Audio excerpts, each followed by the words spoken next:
You ready for this? Excited to be back here in Oklahoma City for the Cross Timbers Enduro, second race of the Blackjack Series. We're gonna see how this goes. I'm gonna be on road 28 with Zach Ingram today and another A Open rider, I think Gage Alexander maybe. If nothing else, we'll get some great footage of those guys taking off and riding away from me for a little bit, and then we'll have fun riding dirt bikes. Enjoy getting seat time. Let's do this. Okay, we're almost done with the 4-mile transfer into the first test, and it's like almost perfect. There's some pretty deep mud holes.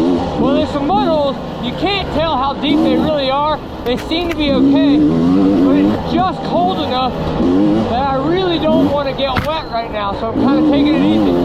And then as always, the time change screws with you, and the sun just gets in your eyes, baby. It's going to be tough to see in this first test, but we're out here getting seat time. Road 28. Zach Ingram, baby, is our AA guy. And holding it up for the A dudes. Let's get into that test.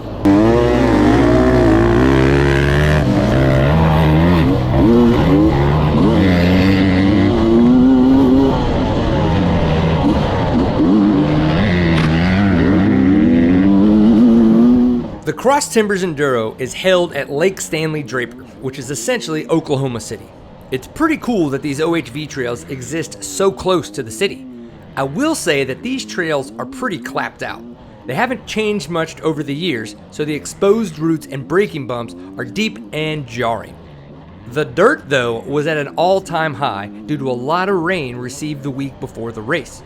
There were certainly some slick spots, but I'll take a few slick spots over a full-blown mud race any day. The first test of the day, well, the majority of the tests on the day were frickin' fast. The trails weave through some tighter sections every now and again, but with the huge berms built up over the years, you can rail these trails pretty hard. There are some tighter turns deep in the woods that feel like a roller coaster due to the G-forces accumulating after your third or fourth quick curve around a tree. I don't know if you could hear how poorly the bike was running early from the riding footage. When I stop talking here in a minute, give it a listen. It was as if the bike would never open up all the way. At the time, I thought the power valve was the issue, not opening up and letting the bike get on the pipe. We'll look at what I think the issue was at the end of the video. Woo! Just pick a side! Unfortunately, this happened all day. As a faster rider starts making noise behind you, look for the nearest spot to lean over. You don't need a highway exit sign and the perfect 10 feet of open field to let someone by.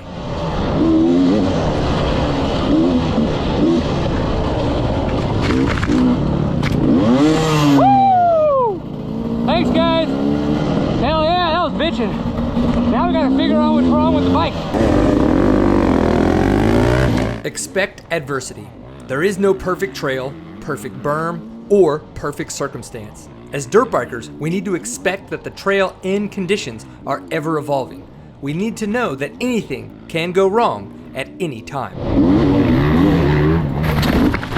Oh, ow. I have to be honest, hitting that tree sucked. The moment my front tire came out of the rut, I knew things could get weird. In the second I had to process that my bike was now pointed directly at a tree, I felt everything drop. The feeling of failure came in quick. I'm so damn tired of these little mistakes putting me on the ground. But these little mistakes aren't a representation of who I am. They are moments in time that I can learn from if I let them teach me. The speed is there. I can hang with the fast guys. What I'm not doing is trusting myself at those speeds. I second-guess tire placement and line choice too much, and that lack of confidence compounds into crashing behind Cole at Red Canyon or Zach and Gage here. The work I have to put in is on the neurological side of riding the dirt bike. Coordination, accuracy, agility, and balance. These neurological components are what we fine-tune as we practice the skill of riding. As I put myself through the paces of riding turn tracks and figure eights, I'll create a better muscle-mind connection so I can think less and do more. A big win for me after watching this crash is my reaction. I used to be the racer who would scream obscenities into his helmet in moments like this crash. I now know that over-the-top reaction, like those, only steal energy and focus from the task of getting up and moving forward again. I'm much better at staying present in the moment, even if that moment is me on the ground after hitting a tree. Holy crap, guys. 2 tests in, but we've done about 30 miles. First test was a lot of fun. I did pretty good. I was like, yeah, all right. Second test, man, same thing. Following Zach, following Gage, right there, feeling good. Wha-bam! Into the tree, dude, just on my butt. But in the long run, you gotta expect adversity, right? Talked about it on Instagram and stuff like that. Shit's gonna happen. Straightened my bars out. I was about a minute down. It is what it is. Still had some fun. Made a couple more mistakes, but you know what? I'm upright, dude. I'm getting seat time. I'm getting to meet people, high five, and we're just having fun riding our dirt bikes. So that's the real goal. So we're gonna hit the 3rd test. At some point, we're gonna get back to the truck for gas, and we're gonna finish this thing.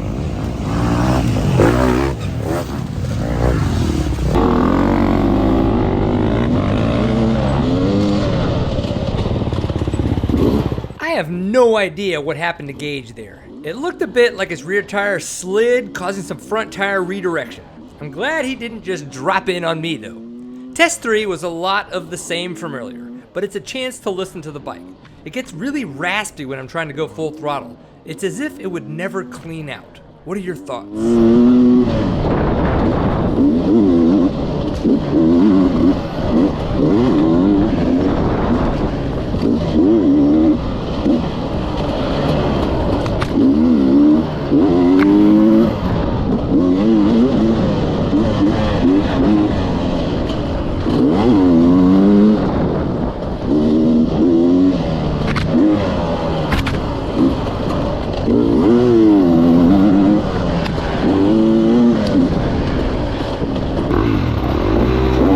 Enduros can come down to seconds between riders at the end of the day, so it sucks for Zach that the course worker was a bit off of his game.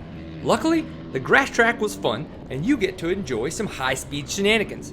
Also, how would you problem solve the bike issue? Do you hear what I was hearing?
Hell yeah. So we're down with test 5, so we only got like 8 more miles to go. Man, so far it's been a really fun test. Now I will admit that it doesn't seem like it's been that technical like I remember in years past. We did ride the Black Trail, but we didn't race through it this year. I'm kind of surprised by that. But hey, here we are. I still enjoyed the fact that we got to ride it, or parts of the Black Trail anyway. But we do have 8 miles left, and I don't know if this is A only. It might be A only. If it's A only, this is where it could get technical, right? You know, just like with Red Canyon, kicking my butt there at the end. We'll see how it goes, but I do feel a lot more energized this race. I've been obviously eating a lot more. Electrolytes feel like they're doing pretty good, on point. I can tell that I'm tired, right? But it feels more just like traditional riding the dirt bike tired, not having eaten enough tired. So we'll see how this goes. Obviously, I'll let you know. Oh, yeah.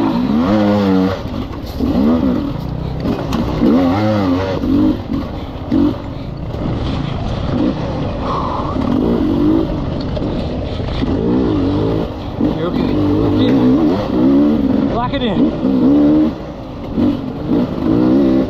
The noises are too funny. Let's keep enjoying those and we'll wrap it up here in a second.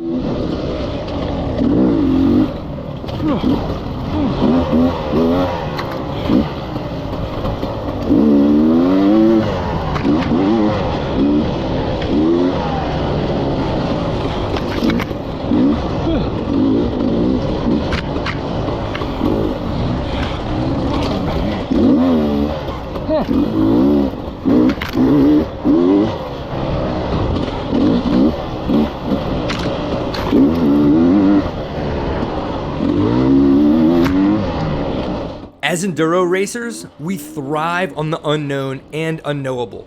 We enjoy the challenge that following the arrows brings because we don't know which way they're going to point or what adventure we are riding toward. That's why we should expect adversity while riding and in life. There are times the trail is going to get really hard and we're not going to ride it as fast as we think we should be able to. Coming out the other side of that struggle is the win. Those are the moments we should be celebrating because now we're just a little bit more prepared for the next time the trail or life gets tough. Ow! Oh, ow!